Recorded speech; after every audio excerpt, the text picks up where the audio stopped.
Bonjour Arnaud Delcas. Bonjour. Vous êtes le dirigeant et créateur d'une toute jeune start-up créée en 2015 ici même à Sophia Antipolis qui s'appelle S-City.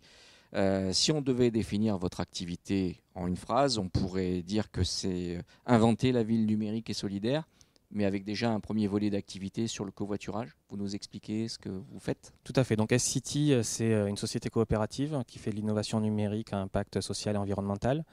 Aujourd'hui, on travaille principalement sur des enjeux de mobilité avec un service de covoiturage pour les trajets courte distance, par exemple les trajets domicile-travail, où on essaie de répondre on répond aux enjeux de flexibilité, notamment horaire, qui empêchent aujourd'hui de covoiturer. Donc l'objectif, c'est d'apporter du temps réel, c'est de calculer automatiquement, d'apprendre automatiquement les trajets réguliers des utilisateurs pour pouvoir les notifier quand il y a des trajets disponibles sans forcément qu'ils aient à ouvrir l'application. Et voilà, donc on essaie de répondre surtout à cet enjeu-là. Avec derrière, on est une société coopérative et donc du coup une structure de l'économie sociale et solidaire. Et on essaie de répondre aussi à des enjeux de mobilité inclusive pour aider des personnes qui sont éloignées de l'emploi et qui ont des difficultés à se déplacer, du coup à accéder au déplacement. D'accord. C'est un système qui est déjà opérationnel. Quel est le nom Alors du système? le service s'appelle Ridigo. Aujourd'hui, on termine notre expérimentation à Sophia Antipolis et on s'apprête à se lancer sur l'ensemble de la Côte d'Azur prochainement, avec en 2016 un déploiement sur l'ensemble de la région PACA. Vous parliez de tests, ça veut dire qu'il y a déjà des personnes qui aujourd'hui, pour venir travailler à Sophia Antipolis au quotidien, utilisent Radigo? Tout à fait. Aujourd'hui, on termine notre expérimentation fermée. Donc, des personnes qui se sont inscrites sur notre site ont indiqué leurs trajets qu'ils effectuent régulièrement. Et en fonction de ces données-là, on leur ouvrait l'application si on voyait qu'il y avait d'autres personnes qui pouvaient l'utiliser autour. Les clients de votre entreprise, ce sont uniquement les personnes qui font ces déplacements ou vous avez également une cible entreprise? Alors, on s'adresse aux deux aspects. On a d'un côté cette offre qui s'adresse à tout le monde.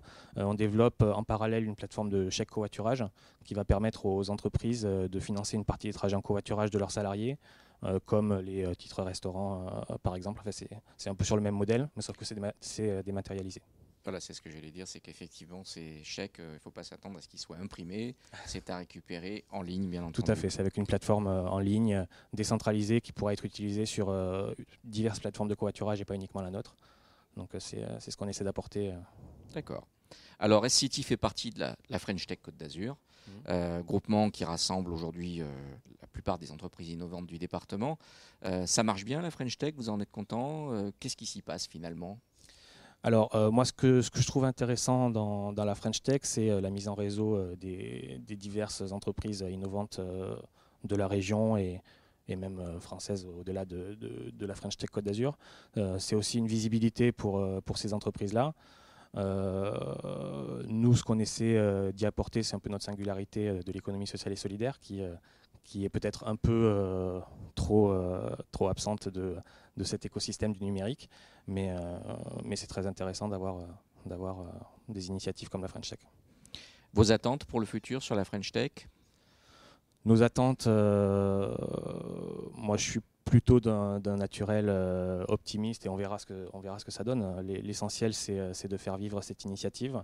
Comme je disais, nous en tant que coopérative, en tant que structure de l'économie sociale et solidaire, on aimerait que le monde du numérique se rapproche un peu des enjeux de solidarité, parce qu'il peut y avoir des problèmes, on le voit par exemple avec des plateformes comme Uber et les enjeux qu'elles provoquent derrière. Donc j'aimerais qu'il y ait cette réflexion au sein de l'écosystème du numérique et pourquoi pas au sein de la French Tech.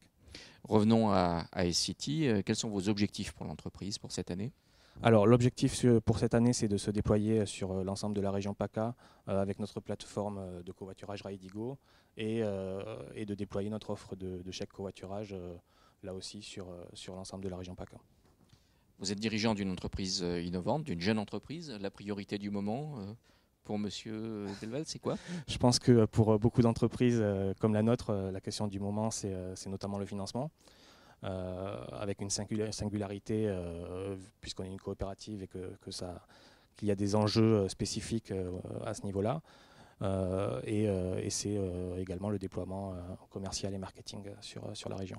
Vous parliez financement, ça passe par des levées de fonds. Comment vous financez finalement votre activité? Alors, on va faire une campagne de financement participatif qui arrivera à la rentrée en septembre, avec comme objectif, au-delà de simplement lever des fonds, d'avoir une communauté qui se fédère autour de notre projet, et tous ceux qui participeront à cette campagne seront associés à la gouvernance de l'entreprise, à la gouvernance de notre coopérative. Et cette levée de fonds va se faire par l'intermédiaire d'un site, ça sera dématérialisé. Si on souhaite y participer. Tout à fait. Alors on va passer par la plateforme We Do Good, qui est une plateforme de financement participatif à impact social et environnemental.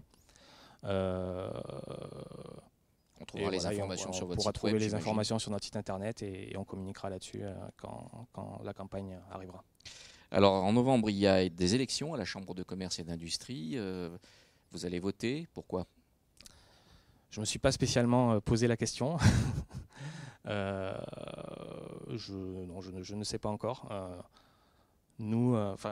J'ai beaucoup cité l'économie sociale et solidaire, mais notre chambre plus représentative, c'est la Chambre régionale de l'économie sociale et solidaire en tant que structure de l'économie sociale et solidaire. Mais voilà, je ne me suis pas encore posé la question pour les élections de la CCI. Très bien. Merci beaucoup Arnaud Delcasse. Merci à vous.